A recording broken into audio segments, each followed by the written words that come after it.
All right, what's good? What's good? What's popping? What's good? What's good? What's popping? Yeah, election 2024 and it's sore losers, right?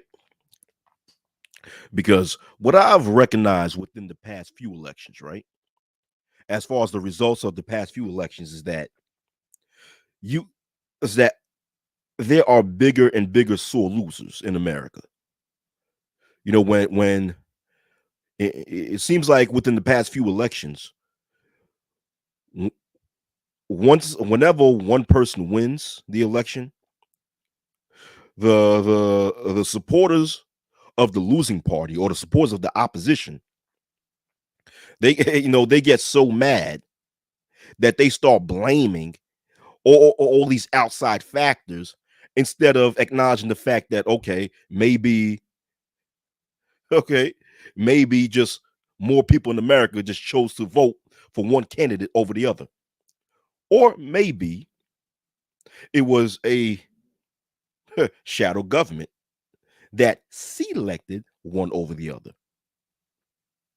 Either way, the supporters of the losers of the losing end starts getting all upset. You know, yes. So did I. So did I. Tampa. I voted for Kamala Harris. So yeah, I voted for Kamala Harris. I haven't, dog. I haven't voted for a Democratic president in about 20 years, almost 20 years, right? Because throughout my time voting, I voted for some. I voted for someone from a third party. But this is the first time in, I'll say, almost 20 years that I voted for a Democrat when it comes to a presidential election. But the last Democratic candidate I voted for was in, yeah, literally 20 years ago, was 2004. My first time voting, when I voted for at that time it was George W. Bush running against his distant cousin. What's his guy's name? John Kerry. And I voted for John Kerry. But that's the last Democratic candidate that I voted for when it comes to any presidential elections, because I never voted for Obama. I didn't vote for Hillary Clinton, you know, and I didn't vote for Joe Biden in the last election. But anyhow, right? But going to what I was saying, right? Yeah. So 4 years ago, when Joe Biden won the 2020 elections, supporters of MAGA, or these MAGA nuts, or supporters of Donald Trump, got so upset that they decided to commit a riot in January 6th of 2021 in Washington D.C. Right, and now in 2024, in which 9 times out of 10 there won't be any riot, but as Donald Trump is the projected winner of these 2024 elections, a lot of the people within, a lot of the supporters for Kamala Harris are crying like a bunch of bitches, except for me, because I'm not crying. Fuck, I voted for her. If she didn't win, fuck it. I'm not crying about it. Shit, I'm not gonna sit down here and start blaming black men as far as why Kamala lost the elections. I'm not gonna do that. Fuck it, Kamala lost. Fuck it. That's just the way it is. Shit, you you can't win everything in life. You know, you said, I noticed when Joe Biden won, every station covered it. But when Trump won, no stations covered it like in 2016. I'm not a fan of any, but give the man his flowers. Oh, really?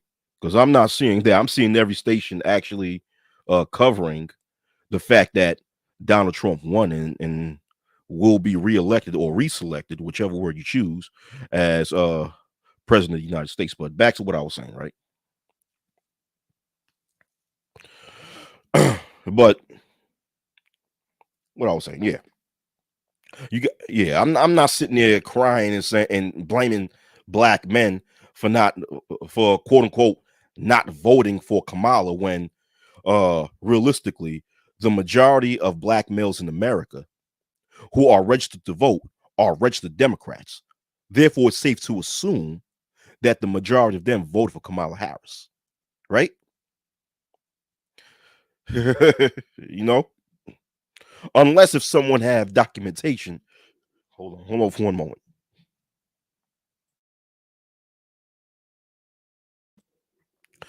Like I was saying, unless if someone has documentation to prove otherwise. Not only that, but logically, right? Adult black males make up a very small percentage of America's population. American black males who are registered to vote make up an even smaller amount of the American population. So even if the majority of adult black males who are registered to vote voted, did not vote, let's say didn't vote or what have you, that doesn't take away from the point of fact that the majority of American people, which is a way higher amount of registered black male voters, voted for Donald Trump. That's it. He's the winner. But you know what? Let me tell you guys something. But my opinion of these elections, right, is that okay. The thing is, right, what destroyed Kamala Harris' chances of winning was that she lost in these three battleground states. She lost in Georgia, she lost the electoral vote in Pennsylvania, and she lost the electoral vote in Michigan. Had Kamala Harris won the electoral vote in these three battleground states, she would have won the election. She would have won, assuming that every other state remained with its results as far as who won the electoral vote in these other states. If Kamala won the electoral vote in Georgia, Pennsylvania, and Michigan, she would have won the election. Like last night, I stayed tuned, online to look at who's winning in each state. And boom, I the news popped up on my phone that Trump won Georgia, right? And then a big blow. Once I got the notification on my phone and I read the article from the Associated Press stating that Trump won Pennsylvania, that's when I said, you know what? This shit is over. It's over already. I mean, don't get me wrong. Meanwhile, they were still counting the votes in other states. But once I got the notification once I read the article that Donald Trump won the electoral vote in Pennsylvania, I knew the election was over. I said, that's it. Trump got it. Trump got it, man. I just knew it. Trump got it. Yeah. And then at the same time, meanwhile, while Trump won the election in Pennsylvania, or won the electoral vote in Pennsylvania, they were still counting the votes in Michigan. And I was looking and as I was continuing to look for updates of how many votes was counting in Michigan, Trump always had the lead. So I said, yeah, Trump is going to win Michigan also. So boom, that's it. Homeboy won. Trump, I'm like, homeboy won.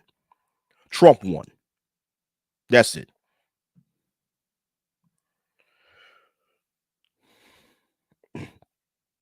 That's it. So those three key battleground states, Georgia, Pennsylvania, and Michigan,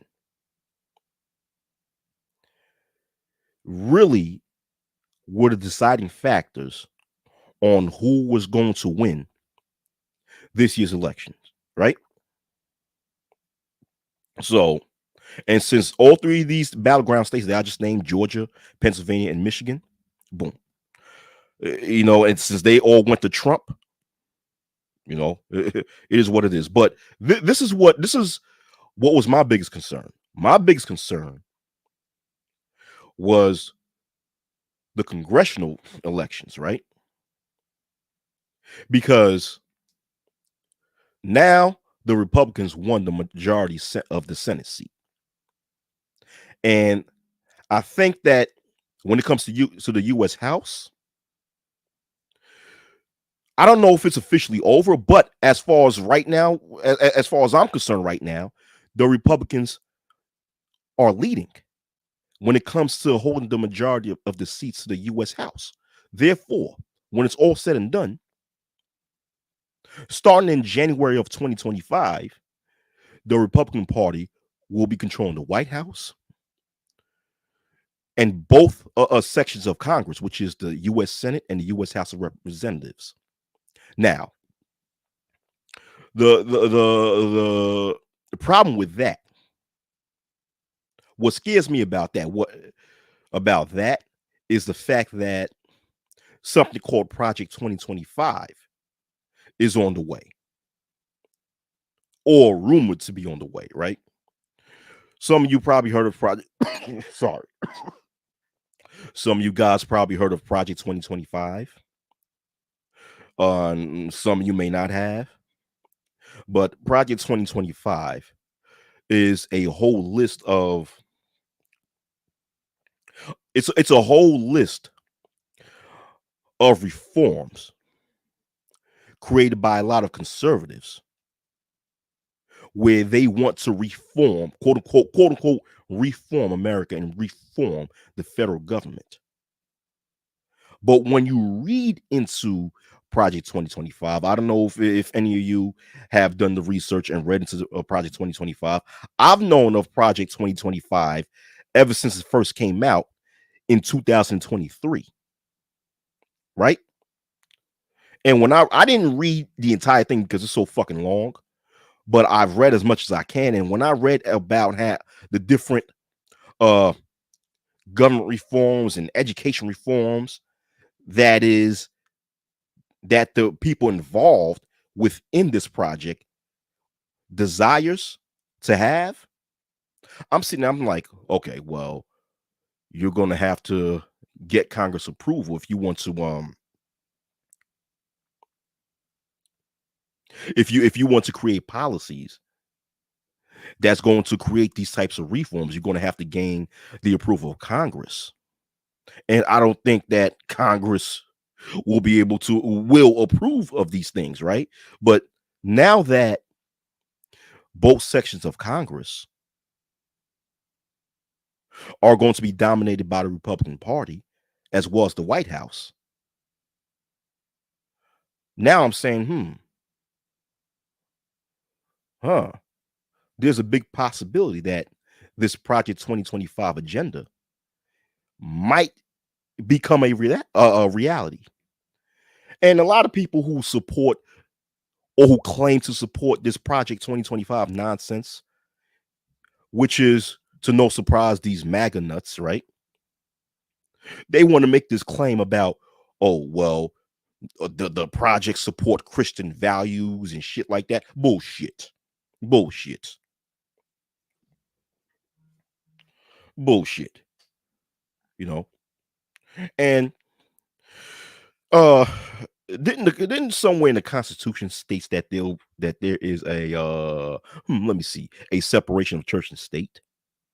Therefore, you should not instill quote unquote religious values in state policies or federal policies. Huh? Come on now.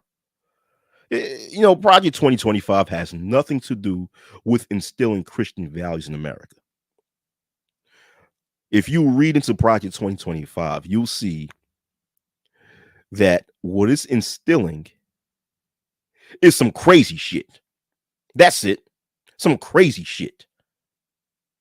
And let me tell you guys, for those of you in the weak ass black manosphere, right? 2.0, who's all in support for Trump.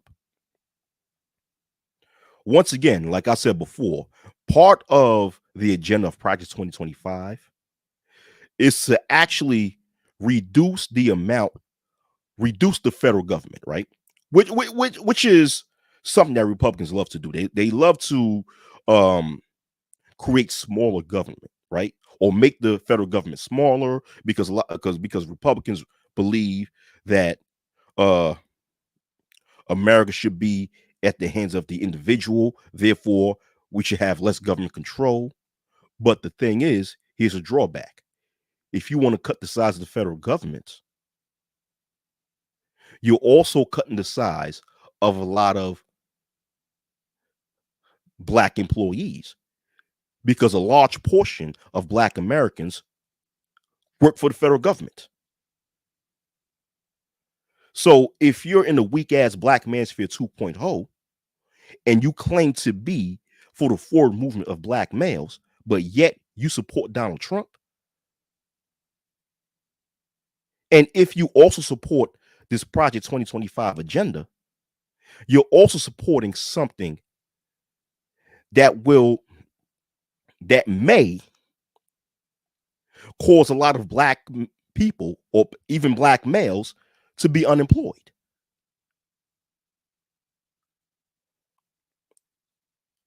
So a lot of you MAGA nuts in the weak ass black manosphere 2.0 don't know what the fuck you talking about. But then again, you niggas have the right to support any politics that you want to support, no doubt. But it's just that you, the fact of the matter is, you guys are really ill misinformed. And also when it comes to this whole campaign, this whole Kamala Harris versus Donald Trump campaign, right? What I didn't like about that whole shit was the whole gender warring of the elections, right? Or this whole gender warring of Kamala Harris going against Donald Trump on both sides, because America created a gender war. America created a gender war when it came to this year's elections, right? Where on one side you had people,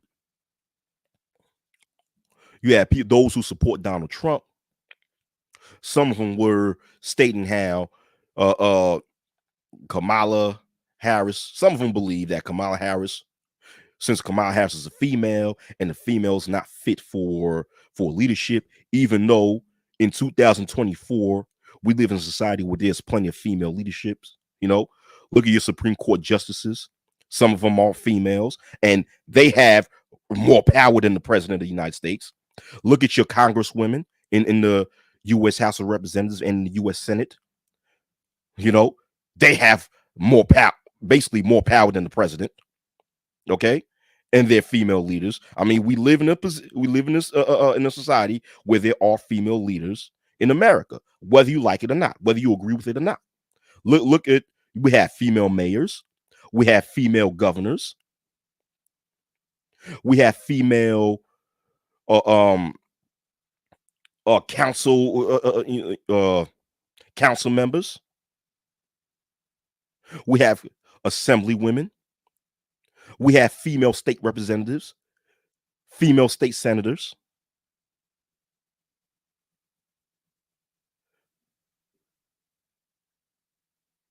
We have female state Supreme Court judges. We have female city Supreme Court judges if your local city has a Supreme Court. And we have female judges in general. So, and also in the corporate world, we have female CEOs, we have female managers. So we do live in a society where where female leadership exists. So to sit there and say that America's not ready for a female leader when we already have a society filled with female leaders, I think that's just, it's just stupid. I think people who have that belief are not really aware that America is already in a position where we have a lot of female leadership. Not that I'm defending female leadership, nor am I against female leadership. You know, I'm not trying to sound like no feminist nigga or no simp nigga, but that's the reality. And also on the other side, right? Those who support Kamala Harris, they have a tendency. They have a tendency. Some of them, you know, a lot of them not some of them, a lot of them have a tendency to use Kamala Harris as an example of male inferiority or black male inferiority. And what I mean by that is that you have you have some people, okay, you have some people that would use Kamala Harris, right? They'll see Kamala Harris and they'll start talking about how the black women are in power now. The black women, they're ruling now. And black men need to just accept that. Black men need to just accept that. And any man who can't accept a woman ruling, so he's just stupid ass bullshit. You guys get the picture. As a matter of fact, I even remember not too long ago, I had a conversation with this elderly black male, right? Man, I was so disappointed at the bullshit that he was saying. And this is in real life, not on the internet. This is in real life, right? Where, okay, he was a supporter of Kamala Harris, right? Cool. Nothing wrong with that. But my thing is, if you're a supporter of Kamala Harris, if one is a supporter of any politician, whether it be Kamala Harris or Donald Trump, your reasoning should be based on policy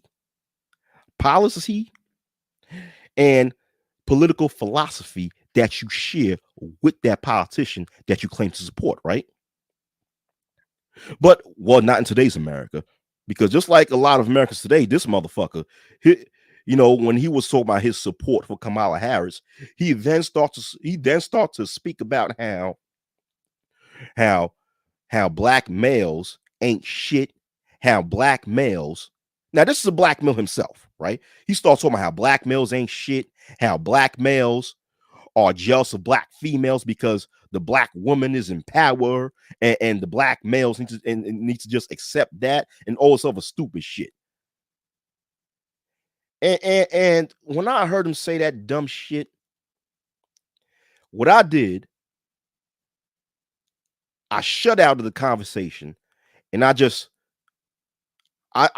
said bye. Bye, and I left him behind. I didn't want to hear this shit. I didn't want to hear a black male be using Kamala Harris to justify his misandry towards the same demographic that he belonged to. I did not. I didn't want to hear that shit. It's stupid, very stupid. What up, everybody? What up? Very fucking stupid. But in today's America, right? When people vote, they don't vote for the right reasons. And I stated this a while ago that when the majority of people in America, when they vote in spite of another person instead of voting for the policies that the person that they claim to support is gearing towards or is claimed to actually bring into reality. You get what I'm saying? So they vote out of spite, not vote in support of something.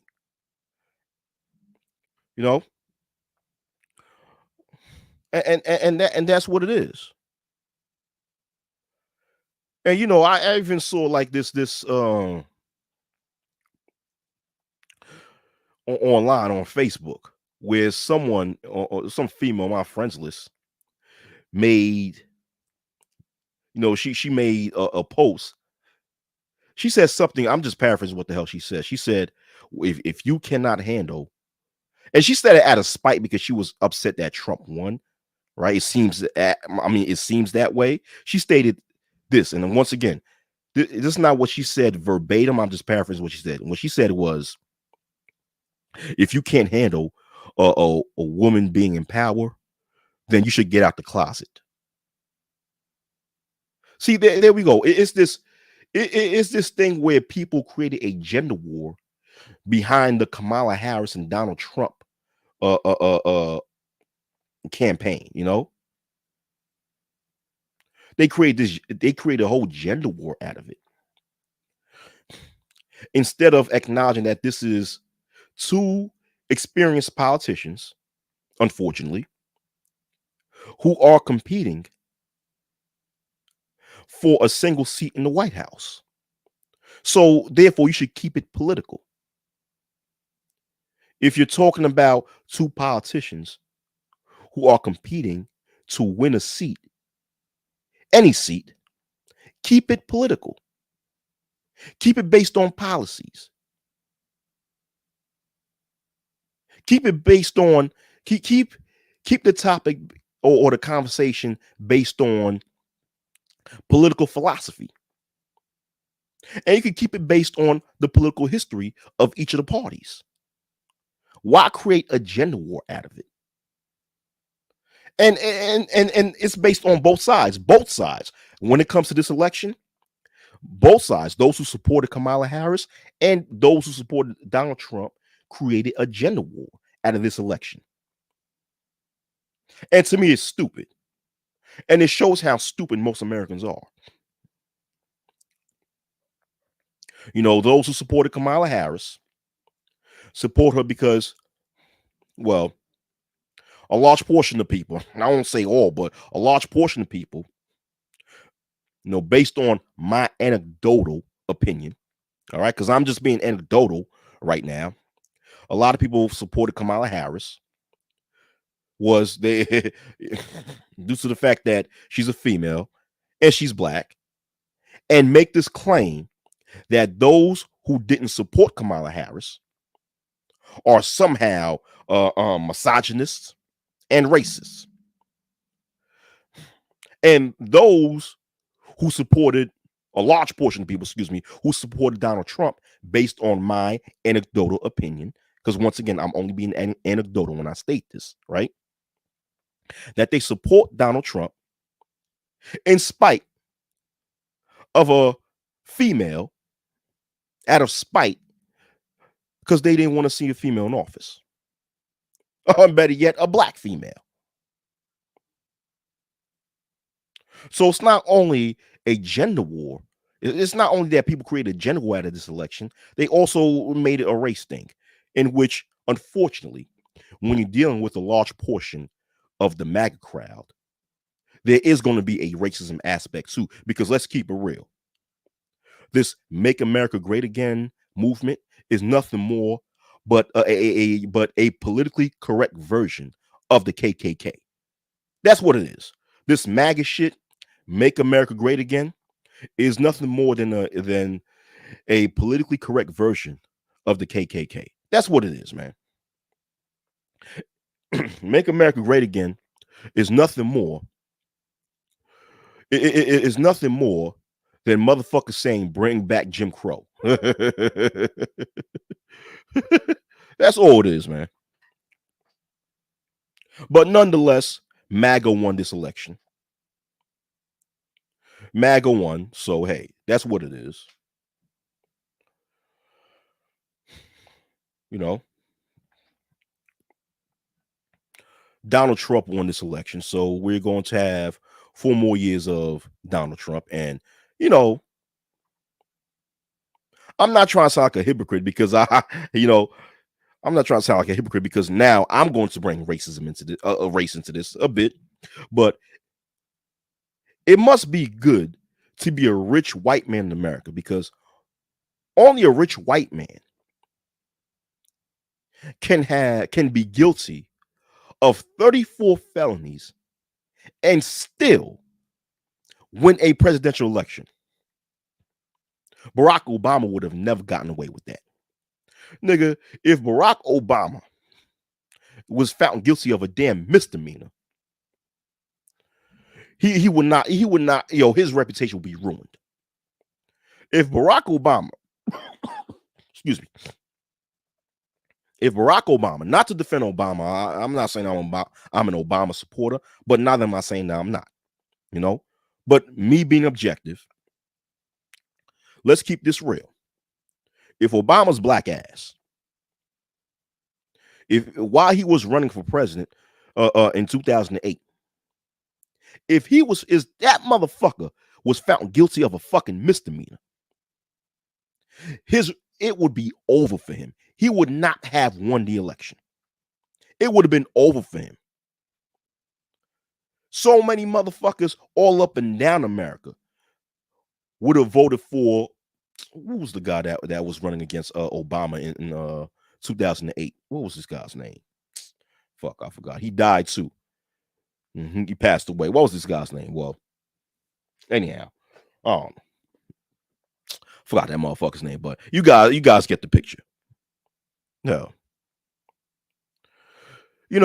So I mean, I just find that real. I just find it real interesting how when you're a rich white man in America and you're found guilty of 34 felonies, but still able to win an election. Yeah, John McCain. Yeah, John McCain. Thank you, John McCain. Yeah, yeah. If Barack Obama was found guilty of a fucking misdemeanor in 2008, John McCain would have been president. Should we still be here today asking when will we ever see a black president? Had Barack Obama been found guilty of a fucking misdemeanor. I don't know if you guys remember, right? But while Barack Obama was running for president, people was trying to assassinate his character, stating that he went to church. He attended the church of a racist pastor. Remember that? If you guys remember, what his political opponents meant by a racist pastor was this black pastor out of Chicago who was pro-black, and he had a speech called "God Damn America." You know,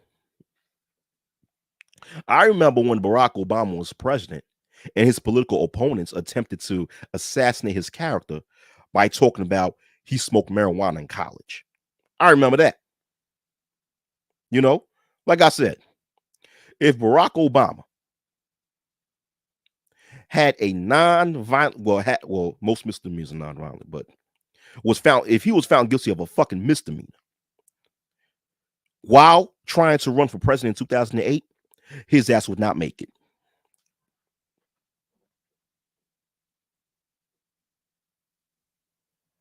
You know, but you got this rich Caucasian in Donald Trump, who was found guilty of 34 felonies, but the motherfucker was still able to win re-election or to be reelected as president of the United States. That must be that's some dope shit. That's some dope ass shit. That's some dope ass shit. But nonetheless, right? Life goes on. Life goes on. But I think that looking forward, right, to the future, we need to really focus on what policies Congress is going to bring up, being that for the next 2 years, Congress will be like both sides of Congress will be dominated by the Republican Party. You know, we need to pay more attention to Project 2025 and see if Congress will actually bring up policies, things that's actually relative to Project 2025. Because if Project 2025 becomes a reality, then guess what? Houston, we have a problem. Uh-huh. So I'm gonna leave it at that. Peace.